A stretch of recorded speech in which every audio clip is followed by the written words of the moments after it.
Where's everybody at? Mhm. Hey, Oscar. Hey, good Good morning. morning. Boker Tov. Hey, Boker Tov. How are you? Everybody's Good late. morning. Morning to us. Morning. Morning. Everybody just start waking up. Oh, come on, guys. It's like 9:31 in New York. That's a joke. Come on. Oscar, you're normally at work at this time. I wake up at 5:30. 5:30, Yeah, 6, Yael sometimes wakes 7. up at like 4 o'clock in the morning. Wow. Yeah, that's what I say. She's Mashiga. Mashiga. She's our local Where are you? Kavasa. United Kingdom?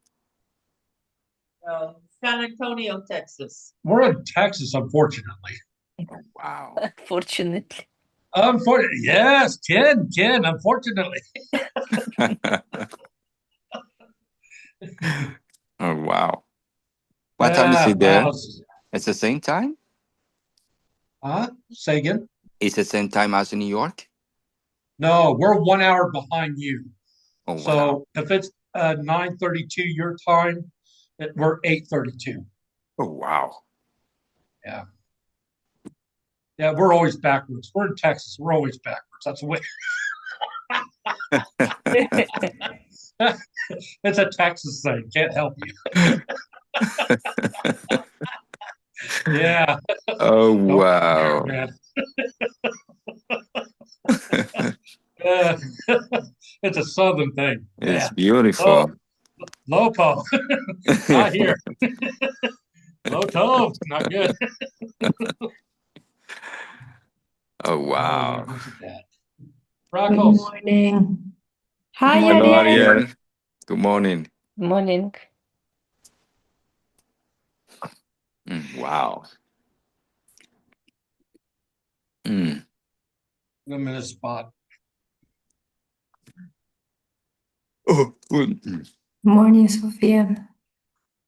Good morning. Good morning. Good Morning, good morning, morning. Sophia. How are you? Good. Baruch Hashem. Baruch All good. Hashem. My gosh, I don't know why today it feels like 9:30. It feels like 7 a.m. I don't know. Usually I Where are wake up you? The early. weather, see? Where are you, Sophia? I live in Miami. Oh, in Miami. Yeah. So Oh, if you that's a ever song come name. to Miami, let me know. You ever come to Mexico? Let me know. Oh, yeah. I love Mexico. I haven't been for quite some time, but I love it. I feel like the food is amazing. The I live in a people. really beautiful city. Very, very pretty. Yeah. In San Miguel de Allende. It's a bubble. Oh, It's an expat bubble. okay. Everybody speaks English here. Oh, wow. Mhm. Nice. Long time ago, when I used to live in California, I drove to Rosarito.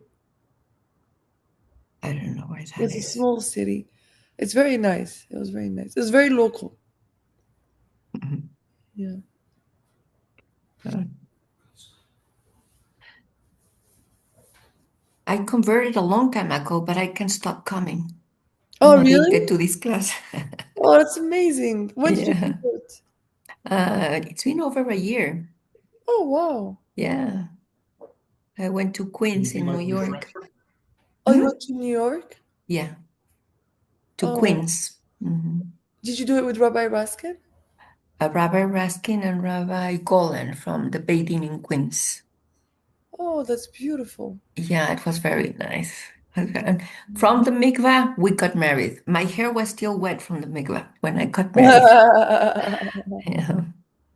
Oh, Rabbi Raskin and his wife prepared the party and the wedding and everything. It was really, really nice. I'm sure. I'm And I sure. just can't stop coming. I'm just too. Sunday, I will have to be here.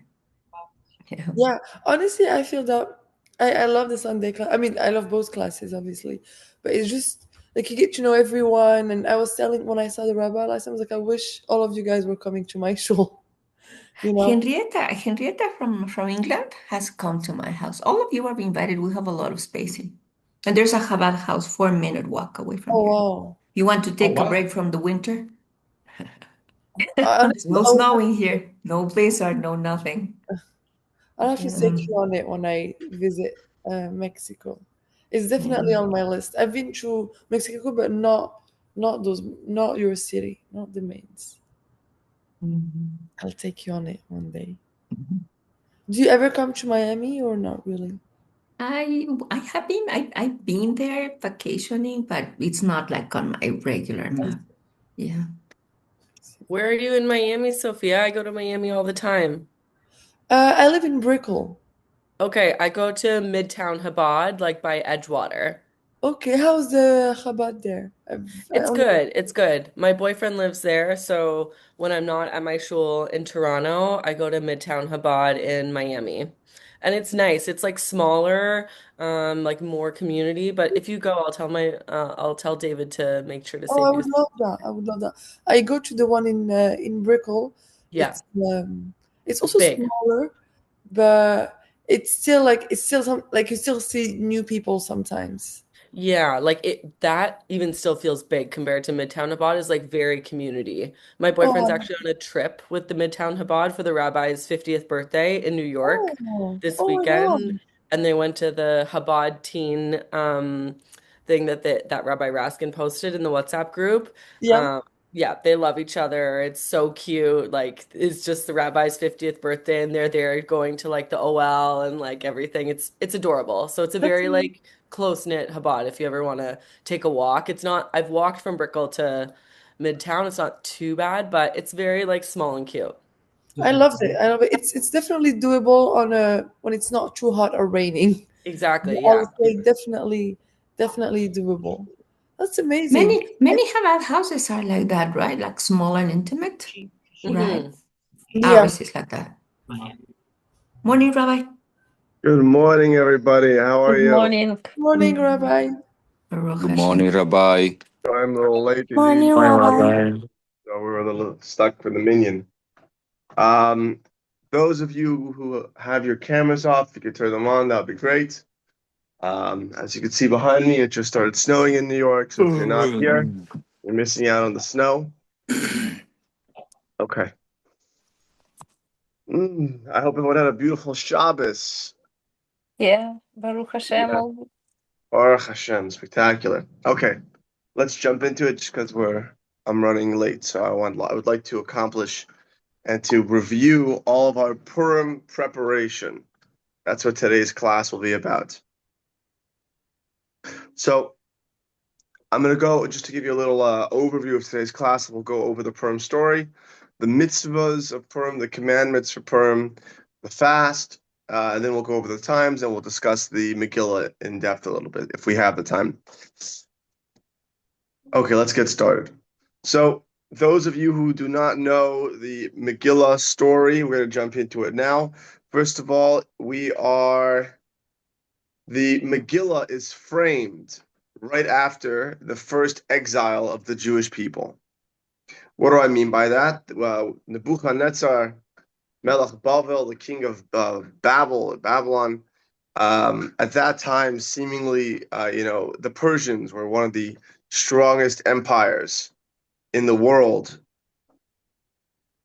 and they threatened the Jewish people. They conquered the land of Israel, and they sent not all of the Jews, but a big majority of the Jews into exile. Those of you that are doing your benching after Shabbat, when you have the meal, you have benching. So during the week, if you bench or you make the after prayer during the week, you say, let's see if I have a book, Al Nares Bavel, Sham Yeshavnu, right?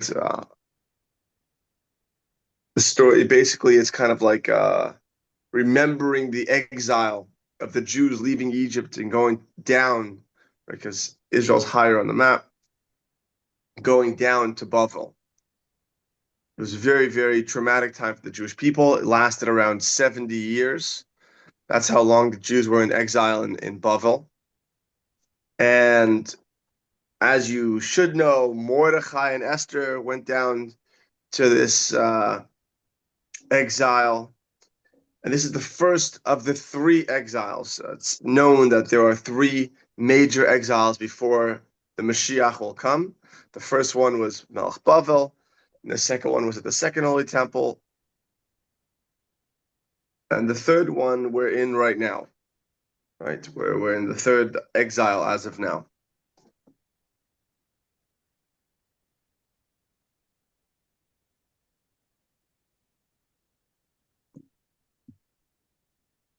There are 5 books of Moses. There are 24 books of the prophets, and there are 5 Megillas, 5 stories, books, I guess, or scrolls. So Megillas Esther is one of those 5 scrolls. Why did I phrase it for you this way? Because if somebody asks you what is the oral law and what is the written law is the 5 books of Moses, right? Everyone knows that God on Mount Sinai gave Moses 5 books. Now, in addition, we include in that level of holiness the 24 books of the prophets and the 5 Megillas, right? Megillas Ruth, the book of Ruth, the book of Esther, Lamentations, Tehillim, Shir Hashirim, right? These 5 books are considered included in the Holy Scripture. Now, afterwards, there were other holy books that were written, but they are not included at the Holy Temple. They, at a certain point, the rabbis came together and said, we're locking these books in as, books that are holy, and books afterwards can be holy, but not at the same level of holiness. It's kind of giving you, if you didn't follow our Jewish history and holiday class, I'm just giving you a little tidbit. So, Megillah is the story of Esther. Now, I'll just briefly go through the story. Esther, or Hadassah, that her name was the niece or the wife of Mordechai. It could have been both. There are a lot of opinions on this. There's a whole Talmud called Talmud Megillah on the laws of the Megillah, and it also kind of discusses and depicts different stories in the Megillah as well. So Megillah Esther, to be precise. So the Jews are sent to exile into Persia. When they're in exile in Persia, there's a very bad. We'll start with the king and the queen. The king came up as a slave. So Achashverosh, who is the big bad king of Persia, really he lived in the house of Nebuchadnezzar, which was the king of Bavel, the one that conquered Israel. And he was a slave. He grew up in the ranks. And then he married the granddaughter of Nebuchadnezzar, which is Queen Vashti. She is the evil queen, the one that forced. It says she was so evil. See, when Persia conquered Israel, they would try to break their spirit. And so Queen Vashti had Jewish slaves working for her, Jewish maidens. And she would try to force them to break the Shabbos, to break the laws of kosher, just to humiliate them in the high courts. So she said that she had different maids. She would push them to do different crazy things. She was truly a very, very despicable and evil queen. Achashverosh, as well, was a very bad king, and they were very bad to the Jewish people.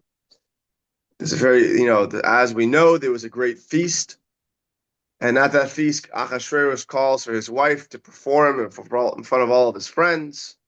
It says in the Midrashim that she would come out, without any clothing on, and she would make performances. And this time she decided that she was angry with the commands of her husband, as the Megillah says. She quotes who she is. I'm I'm the granddaughter of Nebuchadnezzar. I don't have to listen to the qualms and the woes of every time the king decides he wants me to come do some crazy things. In addition, this feast included relics from the Holy Temple. It says that Nebuchadnezzar, when they conquered the first Holy Temple, they stole from the Holy Temple things like the Kohanic garbs from the Kohanim, the wash basins, different parts of the Holy Temple they took. And at this meal, this huge feast that lasted many, many days, it was kind of like a victory remembrance meal. And they invited all the Jews of the land to come to be part of this meal. It says not only did they invite all the Jews, they had kosher food at the meal so that all the Jews can participate. And at this meal, they brought out goblets and different things that were used in the Holy Temple. And God, I don't know, and God sees this, whatever that means, right? God sees what's going on, and decides that it's the Jews need to get punished. I guess that's I'm paraphrasing. It doesn't say these words, and it's kind of like the story here. So the king during this feast, right? The reason why I'm saying it that way is because there's a lot of discussion around what was the sin of the Jewish people. What did they do so wrong that they deserved to be annihilated from their captors? And so there's different discussions about that they attended the meal all together, or that they ate at the meal, they participated in the meal. There's a lot of different discussion around it. So that's why I'm leaving it at that. I'm sure at Shul, the rabbi and the Rebbitzin will share with you about it. So the Jews go to this meal. They have a great time. And like we discussed, Achashverosh, the king, calls his wife, Vashti, and says, Vashti, time for you to come to the party. As the story goes, all of you that have little kids that go to Hebrew school know that Vashti looks in the mirror and her face is filled with pimples, right? She looks hideous, and she cannot go. Not only that, the Medrash says, the Medrash is the first interpretation on the 5 books of Moses. In addition, the Medrash is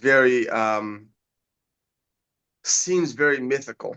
There's a lot of very elaborate, crazy ideas that the Medrash discusses. Not saying that it's wrong and that we don't agree with those things, but the Medrash always comes up with very elaborate discussion.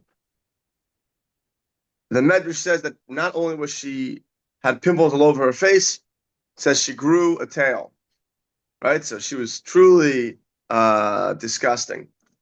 And she tells the king she's not coming to the party.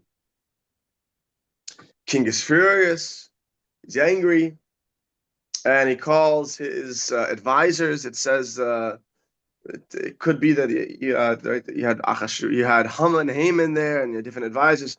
He says, "What should I do to my wife who dishonored me in front of all my guests?" And they said, "Off with her head." So, in his drunken slumber, the king orders the death of his wife.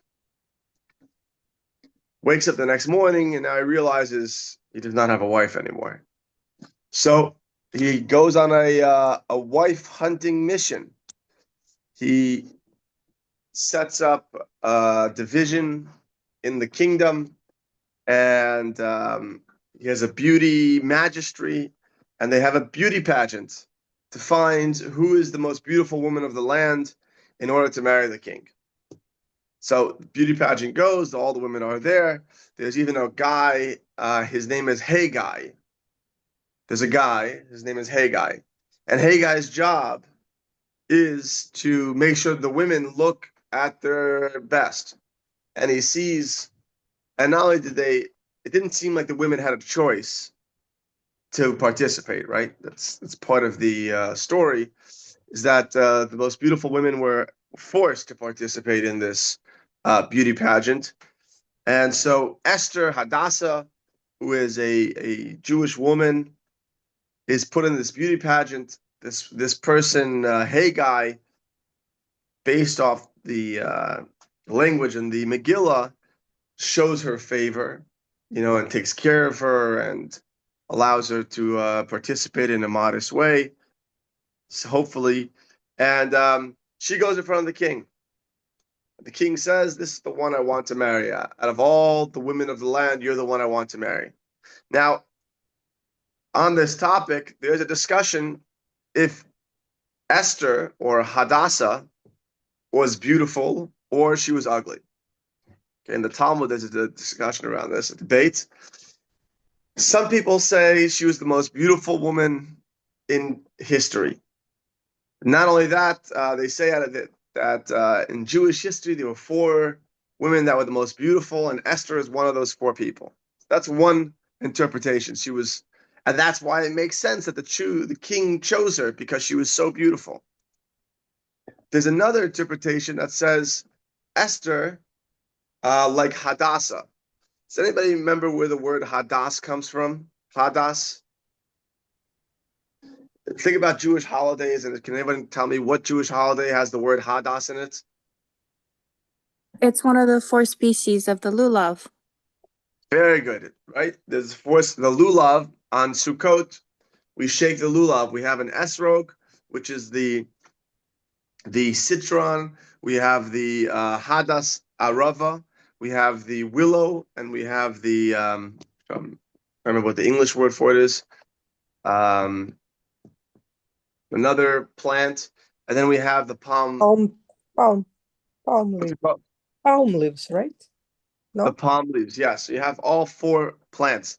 A hadas is the one of the 4 species that have no taste and no smell.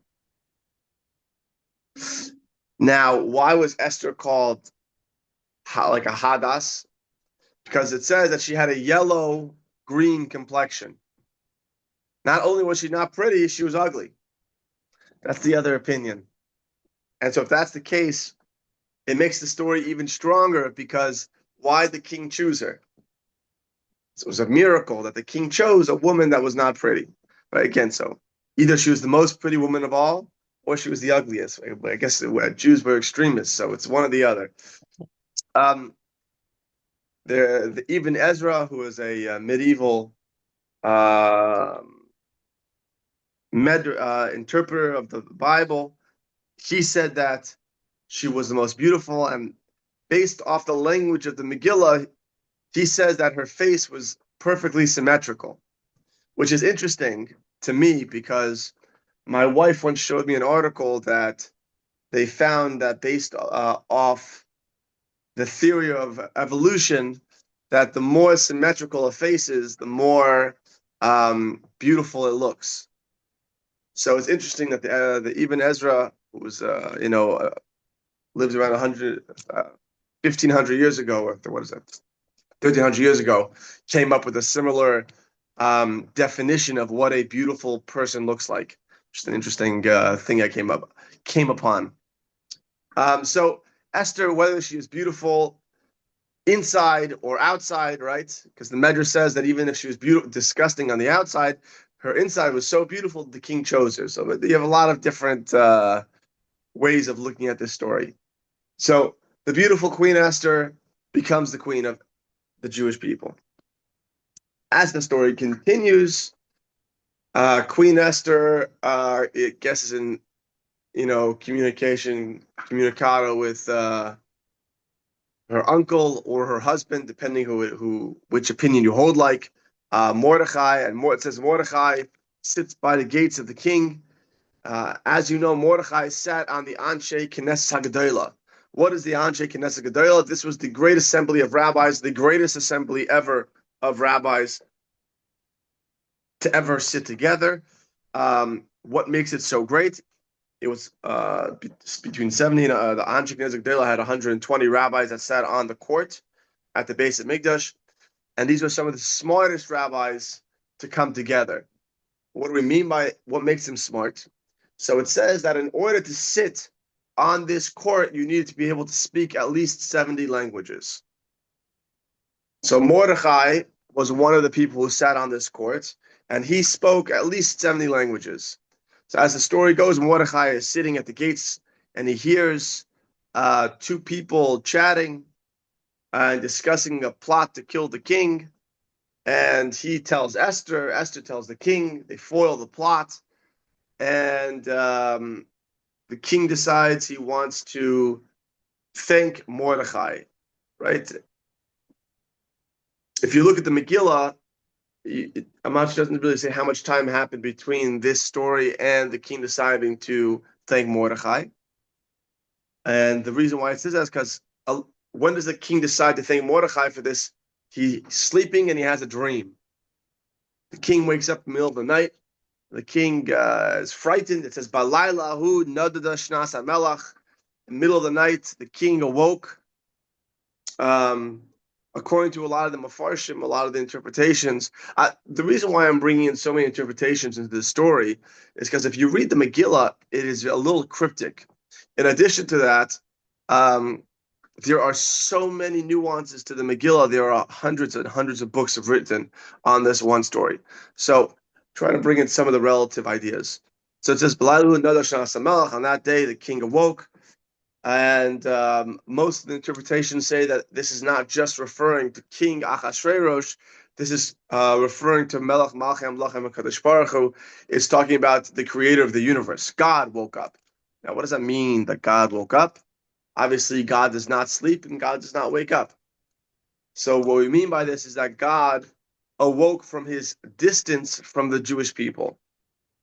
Because of what happened at the feast, Hashem removed himself to a certain extent from the Jewish people. You have sinned, I am now distancing myself from them. By Lailahu, on that day, God awakes.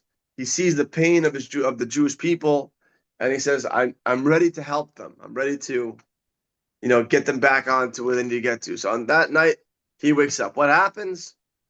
The king wakes up. He has a dream. He tells his ministers, bring me my special book. And in the book, he has all the people that he did not thank, that he should have thanked. And in the book, he opens it up, and Mordechai is the one that he needs to thank. So he makes this massive parade, and he decided that Mordechai should be put on a horse, and paraded throughout Persia. And everyone has to say, this is the person that saved the king. And who was the man that needed to be lose his dignity and pull the horse around? That was Haman. Now, Haman is furious because he is a minister of the king and he hates the Jews. He's one of the first anti-Semites recorded in Jewish history after Amalek. And it says that in the Megillah, it says that he is a descendant of Amalekite. Right? Amalek is the first people that try to kill the Jews when they leave Egypt. In the desert, they come after them and they pick off the Jews who are not, with the rest of the clan, the rest of the tribes, and they have a big battle against the Jewish people. So Haman, 1,000 years later, his ancestors are from the tribe of Amalek that are the first anti-Semites. So Haman's daughter thinks that Mordechai is the one pulling the horse and Haman's the one sitting on the horse. So she grabs all the dirty garbage in the house and throws it out, and she thinks she's throwing it out on Mordechai, but really she throws all this garbage on her father, who's even more embarrassed now. And so goes on the story. Basically, Haman is extremely unhappy with the Jewish people, and before this story, it says that Haman walks around and tries to get everyone to bow down to him. He wears a getchka. Getchka means a fake god on his chest, similar to a cross or a human like depiction of his gods. And Mordechai would never bow down to him, which was also part of the anger that Haman had against Mordechai, which is why this whole thing was so demeaning to him and disrespecting to him, because he saw Mordechai as his someone who did not show him the proper respect that he deserved. So he makes his whole plan to kill the Jewish people. He gets the king to sign off on it. Not only that, he picks a day in the calendar. How does he pick a day? He does a goyrol. A goyrol is a lot. He makes a lot. He pulls his hat off. He puts in 30 days and 12 months, and he switches it around, and he pulls out. It should be on Adar, the month that we're in now. He realizes in his head, he goes, oh, this is the perfect time to kill the Jewish people. Why is it the perfect time to kill the Jewish people? Because in the month of Adar is the month that Moses dies. So he feels that this is a divine message to him, that God is on his side, which is a very funny concept, right? He's trying to kill God's people, but he feels like God's, or the God of the Jewish people has forsaken them because he's allowing Haman in his lot to pick the date that Moses died to kill the Jewish people. So, as the story has it, Esther and Mordechai speak, and Mordechai tells Esther, I will have all the children fast for you and pray for you, and the Jewish people will fast for you. And she fasts for 3 days. She goes to the chambers of Achashverosh. A miracle happens. He puts out his scepter to let Esther in. A greater miracle is that Esther fasted for 3 days, so she wasn't so beautiful. The king could have killed her. And she invites the king to a party at her palace. The king accepts for the party, he goes to the party. Who's at the party? Haman is at the party. And Haman thought that he was the only one at the party. Then the king shows up. Now there's 2 guys at the party with Esther. And in the middle of the party, Esther points at Haman and says, "This guy is trying to kill all my people," to Achashverosh. And they go, "What? You're Jewish?" She goes, "Yes, I'm Jewish. I'm a Jewess." And Haman is trying to kill all my people. If you allow the edict that Haman is, allowed to kill the Jewish people, I'll be killed as well. So Haman is trying to kill your beloved wife. So Haman freaks out, and Achashverosh cannot believe what just happened, which is also a big turn of events because Achashverosh did not like the Jewish people, right? So again, there's another miracle happening here, that even though clearly King Achashverosh has no problem assassinating his wives, and clearly he signed the edict to kill the Jews, so he didn't really care very much for Jews. He decides to take Esther's side over Haman's side, and he decides that all the gallows that Haman put up to kill the Jewish people, he himself and all of his children will be. I heard the demon Shadim will play as queen. Yeah, some of the Farshim say things like that. All the children of Haman and Haman who plotted to kill the Jewish people are hung on the gallows. You'll hear when they read the Megillah, they read all the names in one breath. And the names are very interesting names. The Valkyr will read it very quickly, and then we read it Harmashta and this and that. They all get put on the gallows. The Jewish people are saved. Now, part of that edict was that the Jews were not allowed to fight back. So the nations of Persia, whoever they were conquered, they had in the decree, it was that all people can go and kill the Jewish people in their lands and take their stuff. In this new decree that gets sent around is that the Jews are allowed to defend themselves, and that people cannot destroy the Jewish people. There's seemingly a war, some sort of a war, and the Jews are victorious. They don't get killed, and the story continues. The Jewish people are saved. Some interesting points to point out is, one, at no point in the Megillah does it ever say God's name. In every other book about Jews and Judaism, God's name is written many, many times. In the Megillah, God's name is not written even once. And the reason is because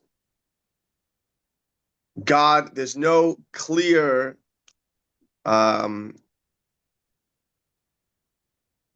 God element in this story, right? There's no part of the story in which God came out and split the sea. All the miracles of the Megillah story are hidden in nature. All the miracles of the Megillah story are things that happen seemingly in the natural order of things.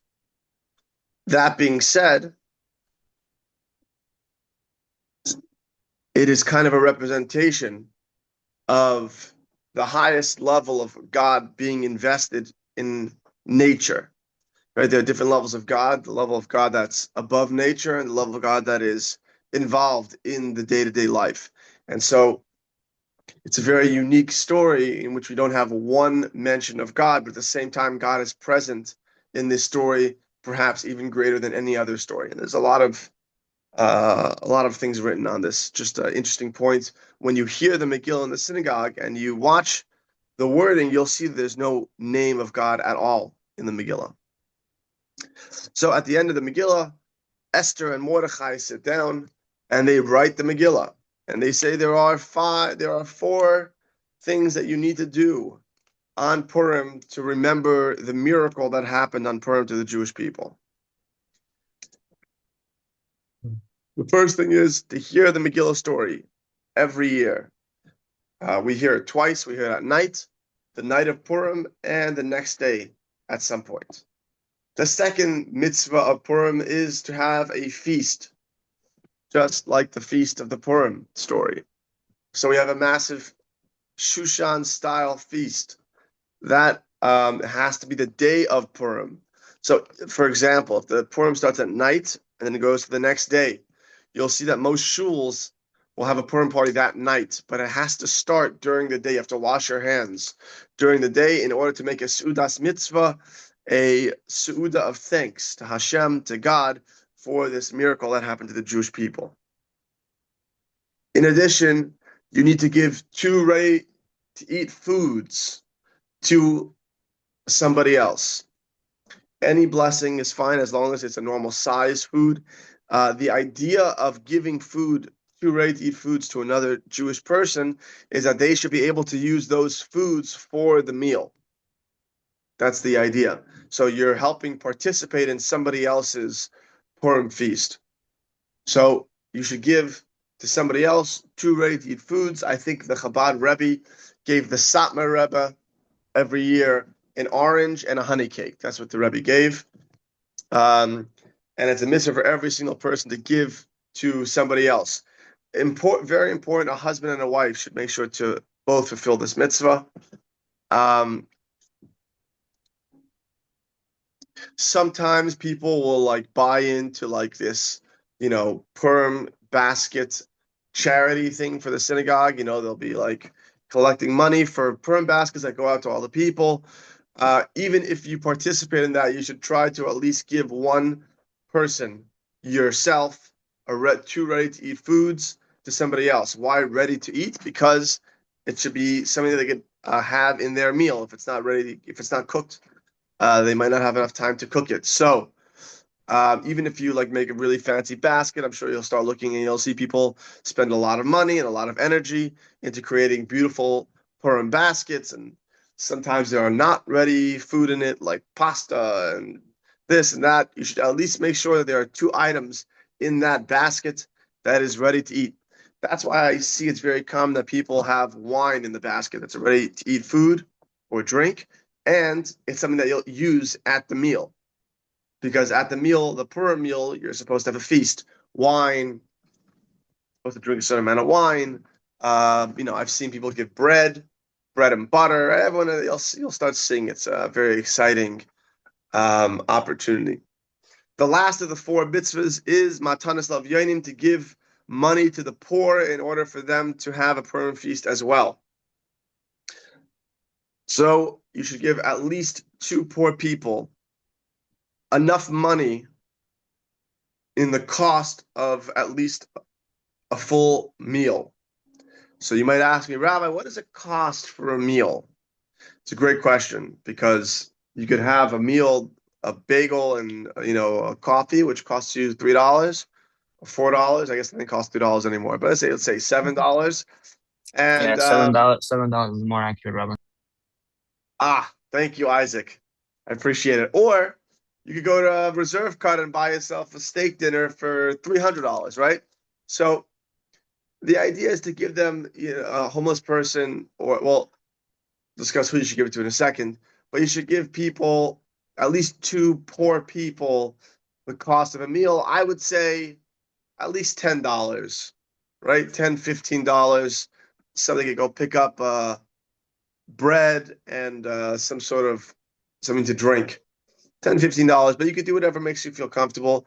In addition, a lot of people will just give it to their rabbis or communities that have a Purim fund.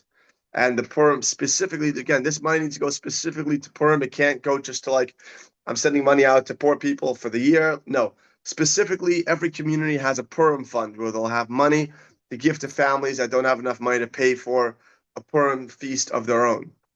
So, two poor people, they should get two times the amount of what it would cost to have a feast, $15, $20, whatever.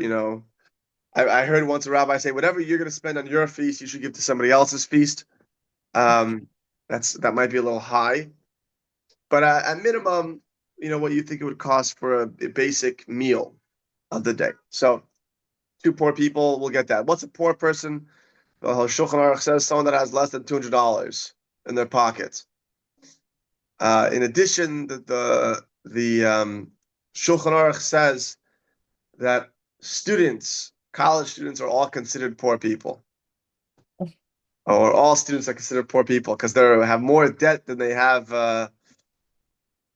money. So even if they have $200, it's really they're in a negative always. So in yeshiva, when we were yeshiva boys, we would give each other the money. Everyone would pass it around because in theory, all yeshiva boys are poor. They don't own anything. So that's just you can give to a yeshiva, I guess, as a one option. But it's a beautiful mitzvah to fulfill. And so there are a lot, they have all these Purim fundraisers that are specifically, again, here we're talking about specifically giving towards the feast of Purim, not just giving charity to charity, right? There's two separate things. One is everyone should give charity every single day. You should give 10% of your money to charity, et cetera, et cetera, et cetera. Here we're talking about specifically people that will need money for the Purim feast. So, and the reason why I'm saying this over and over again is because if you don't give it specifically for the Purim feast, you are not fulfilling the mitzvah of Purim. Okay? So if you go online and you love Maspia, which is a food bank, which I give money to sometimes, you're not fulfilling the mitzvah of Purim. You might be fulfilling the mitzvah of giving charity, but you're not fulfilling the mitzvah of giving charity for Purim, for people that need it for the meal. So you just need to be more mindful of the people that you're giving money towards a charity that either is, right? Usually they'll say like this is a Purim collection, like this money is going towards family that need it for Purim, or you find two people that that could use the help, and you could help them. Whether it's homeless people in the street. It should be people that will be having a Purim feast. So this mitzvah is specific to Jewish people because only Jewish people are going to be having a Purim feast. Charity in general, the mitzvah of giving charity is for both Jews and non-Jews alike. But here we're referring to the mitzvah of Purim, which we're giving to people that will be having a feast. So just giving to homeless people will not suffice for this mitzvah. It needs to be specifically either Jewish homeless people, which hopefully there's not a lot of them, or any homeless people, there shouldn't be a lot of them, with God's help, or, again, specific families that that could use the help.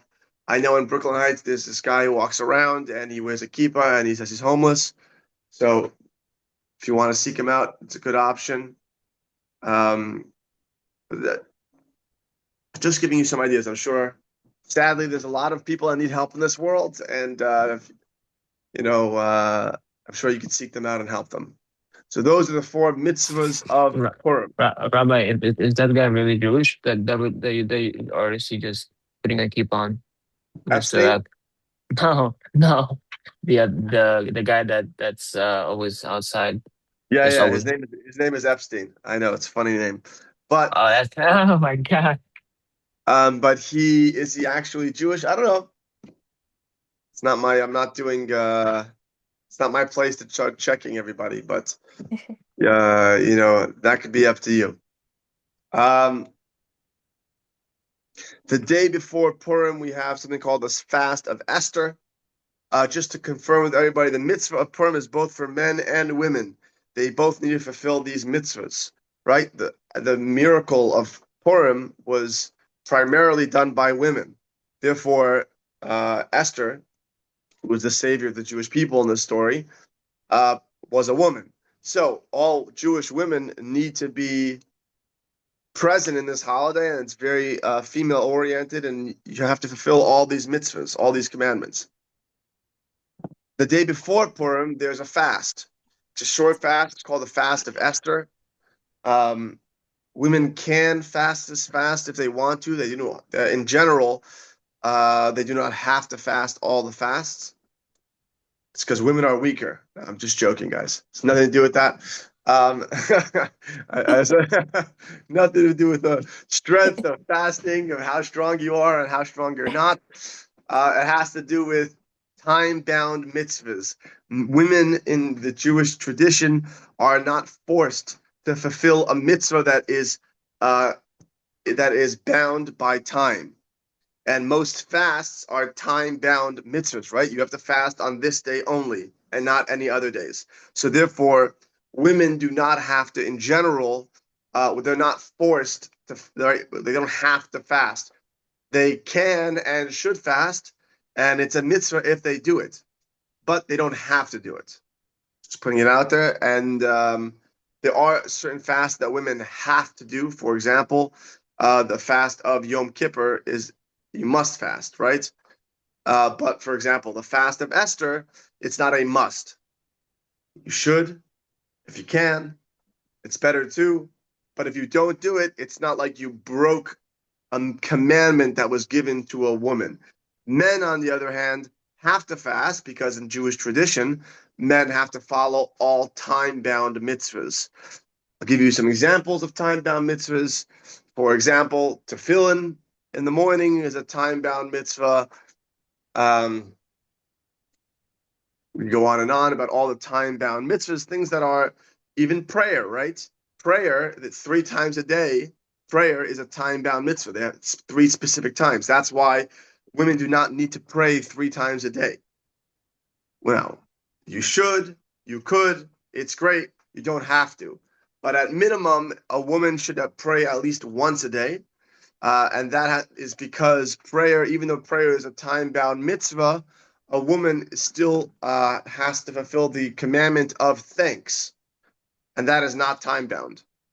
So we thank Hashem in our prayers. We thank God in our prayers for everything he does for us, for life, for all these things, right? Before a woman eats, she has to make a blessing on food, just like a man, and vice versa, because that's not a time-bound thing. That's just before you eat, you give thanks for the food that you are given. So to a woman, every day she has to pray, she has to give thanks to God for everything she has. I'll just give you a few examples of what time-bound mitzvahs are and which ones are not time-bound. Now, again, reminding everybody, it's a great thing to do it. You should do it, but you don't have to do it. So the fast of Esther, it is more connected to women. So I would say as a woman, you might feel compelled to make it a priority to fast the day before Purim. And this is what happened on the fast of Esther. The fast of Esther is the day before Esther goes into the king's courtroom and to ask the king to come to her feast. And so she fasted for 3 days. So as a remembrance of the heroism that Esther showed, we too fast for a day. I guess at this point we were fasting to thank God for what happened and to be present. Just to remind everybody, most fasts, there are 2 types of fasts: those that are fasts that we want to connect more with our spirituality and separate ourselves from physical things, and fasts that are meant to make us feel bad. Right. So, for example, the Tisha B'Av, which is the fast of the destruction of the Holy Temple, right? We're not fasting. I mean, we are, obviously, when we fast, we get more connected to spirituality because we're not eating food, we're not doing physical things, but it's more of like a feel bad fast. Like other fasts, for example, Yom Kippur is not meant to make us feel like sad, right? Yom Kippur is a connection to be more spiritual fast. a general idea just to think about when you fast in the future at different fasts. You could think about that fast and what it's supposed to, what experience is that fast supposed to give you.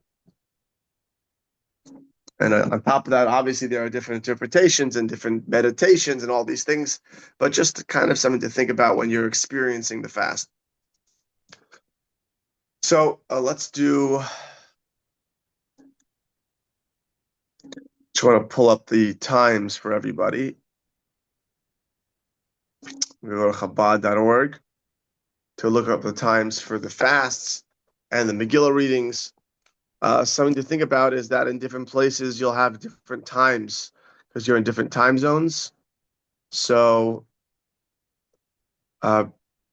if you go to Chabad.org or Zmanim or any of these websites that give you the times for the different prayers and events, you can usually put in your zip code and it'll give you the correct times for everything. So let's just do for New York, Purim 2026. Let's see if we have the times here.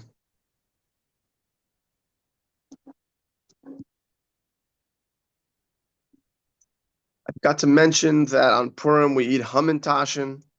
Hamantashen is a holiday special food that's a triangle with some sort of jam or something in the middle. There are a lot of reasons why we eat the hamantash. No one maybe knows the real reasons. It also means like, hamantash could mean hat. Haman had a triangle hat, or in Hebrew it means like ears. So like an ear is like a little triangle. So there are different reasons why we eat hamantashen. There are more spiritual reasons. Hamantash could be that it conceals what is inside. The miracle of Chanukah, of Purim, was a miracle that concealed what actually happened, right? Because the dough conceals what's in the middle. So there's a lot of fun. Purim is a really fun, exciting holiday and has so many interpretations and views and things like, that you could really dive into and really sink your teeth into the beauty and depth about Purim. Okay, here, let's see how to celebrate. Looking for the times here.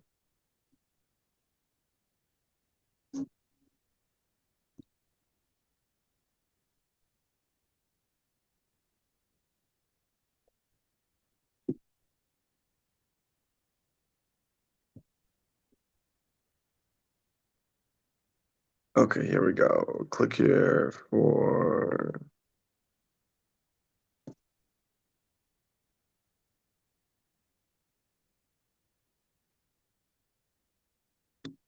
Let's see.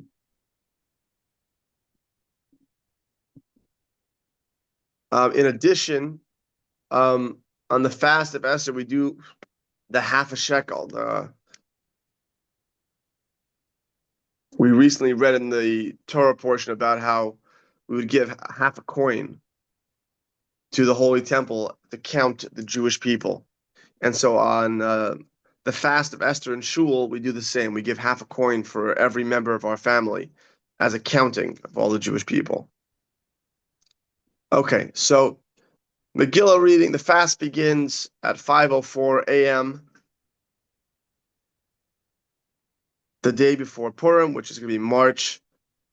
Fast starts on March 2nd, on Monday morning, and it ends Monday evening at 6:18. Most people don't break their fast until after the reading of the Megillah. So right after the fast ends, you should be in shul at 6:30 or something. They'll start reading the Megillah, and then after the Megillah, you break your fast. The next day, which is March 3rd, Tuesday, is the day of Purim. You should hear the Megillah. You got to do the different items. So you got to give shalach manis, which is the presents. You need to give two people money. And you need to have a su'udah, a big meal. Make sure to have the meal before it gets dark outside. And then you can have the meal on Tuesday.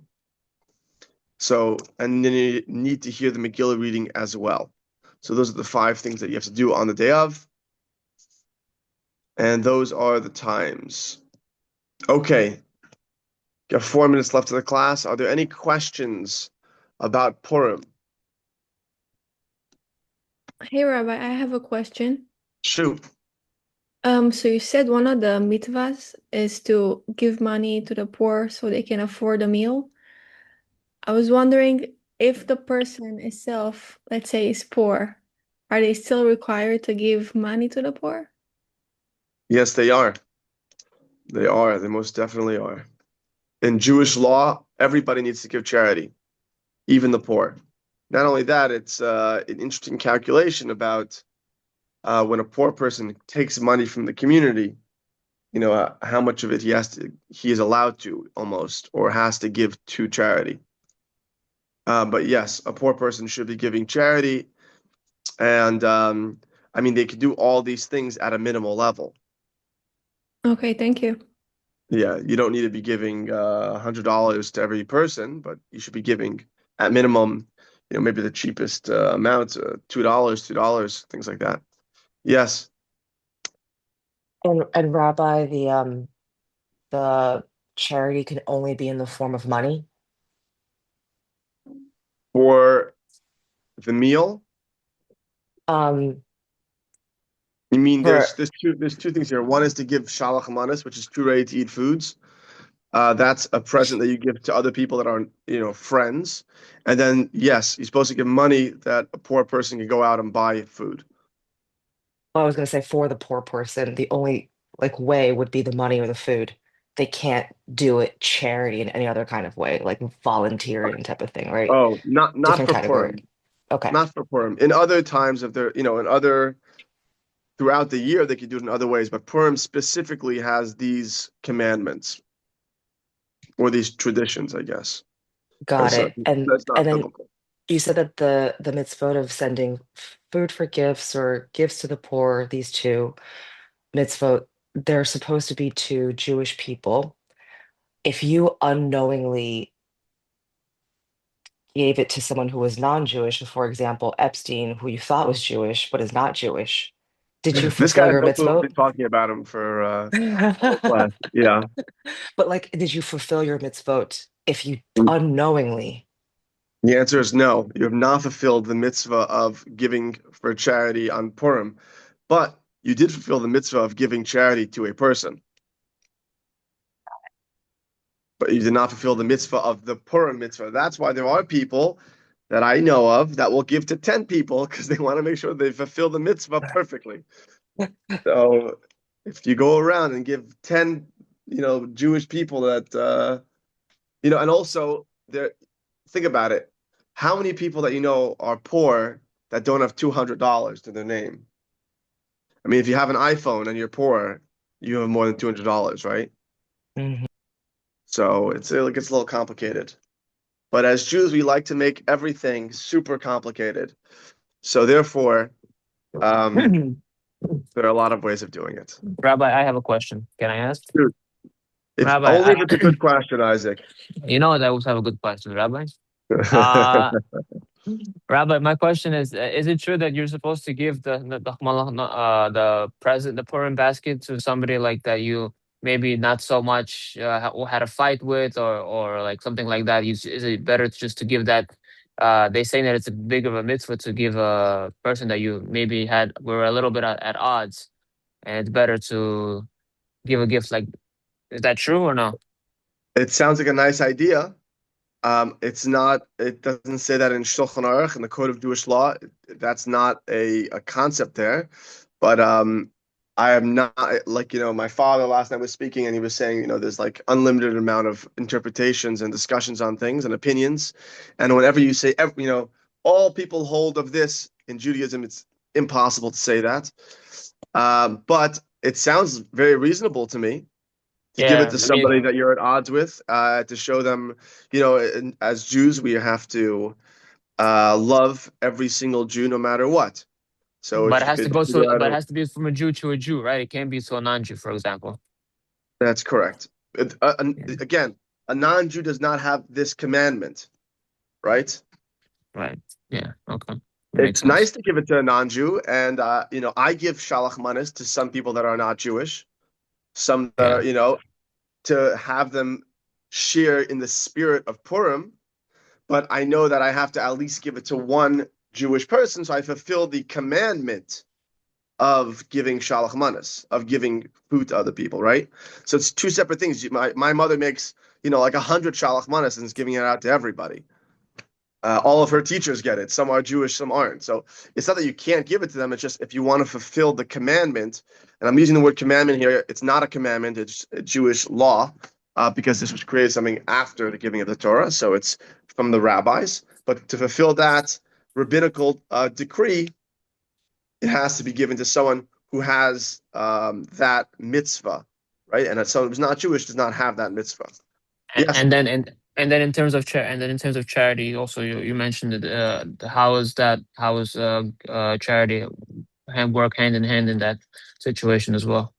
Same. It needs to be given to someone that is Jewish who will be having a feast, right? Because the money is to go towards a The feast. Purim feast. So that's the basic idea. Yeah, Grant. Hi, I know the day is not officially Yom Tov, but what kind of are the recommended practices for that day as far as for I like you can drive, sure, but then what about working? Like what's Right. kind of the rule? Yeah, so in theory you could work. My experience is if you are, I know people that work because I know at the synagogue here we have people that are working and they're coming in. From my experience, it's very hard to work a proper full-time job and fulfill all the commandments by going to hear the Megillah during the day, having your kids dress up, giving the shalach manas, having the meals. I mean, again, you are allowed to do it. And if you need to, you should do it, But if you are working, you should just try to be aware of the fourth mitzvahs of the holiday and try to fit it into your schedule. I'll tell you, for example, our shul here during the day we have Megillah readings at lunchtime, and there are people that come from the work to hear it during at lunchtime. So if you organize it properly, you should be able to do it all. And I saw also someone asked in the chat, was there ever I can like look up days that are Yom Tov, but like I guess is there ever I can ask my rabbi to see if a Chabad calendar would fulfill my need, but is just like kind of making sure I figure it out so far in advance I can communicate won't be there, won't be there, won't be there to my superiors. Is there any method for that? Or I've looked at the iCal and stuff like that you can get off the Chabad website, but it kind of just throws everything all in one bucket. Yeah, I mean, I could probably put one together. If somebody reminds me in the chat this week, I will try to. I actually have a crazy week this week, but next week we can If I try may, to put Rabbi. them together. Yes. My name is Mayim, and I successfully completed the process of conversion over a year ago. I'm also a psychotherapist licensed in the state of Massachusetts, and I'm part of your benefits. I'm a benefit of the JCA. So if you want to spend some time with me, either as support, I know easy questions like the one Grant made. Like I know how to figure out your work schedule according to that. And if I don't know, I know who to ask. So I'm here for you guys, and you have my phone number. Make an appointment with you. I'll be very pleased to meet you. Thank you very much. Thank you. She's not only an asset for everybody, she's an asset for me as well. So I'm very, she's great to have around. So thank you. Yeah, please use her if you, definitely to the benefit of everybody. She's amazing. Okay. Any questions before we log off? I actually do have Henrietta. one question, Rabbi Raskin. It's Sarah. Shoot. Just curious, when the Brooklyn Heights Shul, when are do you know the times that they're reading the Megillah yet, or on Purim Eve, or no? I will send out the flyer. Okay, perfect. Put it on the chat. Amazing. Yes. I think there is a flyer on the Sisterhood chat. Yeah, exactly. Amazing. But I'll send it to you, Sarah. Thank you. Yeah. Thanks. Alexandra, did you have a question? It got answered. Thank you so much about giving charity, or if you can do other acts of charity, or if it has to be monetary. Yeah. Okay. Guys, it doesn't mean you shouldn't do other acts of charity. Those are all great things. It just doesn't fulfill this holiday's mitzvah. Okay, amazing. Everybody have a great day. And we're God doing the bless coffee you. shop now, everybody. Yeah, Henrietta, can you put up the Zoom link? I Yeah, will. I'll Zoom. post the Zoom link. It's just a place for us all to gather, share in our process of conversion, questions and answers, communing, happy, safe, warm, all of that. Thank you very much. Okay, have a great day, everybody. Thank Thanks, you. Rabbi. Thanks, everyone. Thank you. Thank you, Thanks, Rabbi. Rabbi.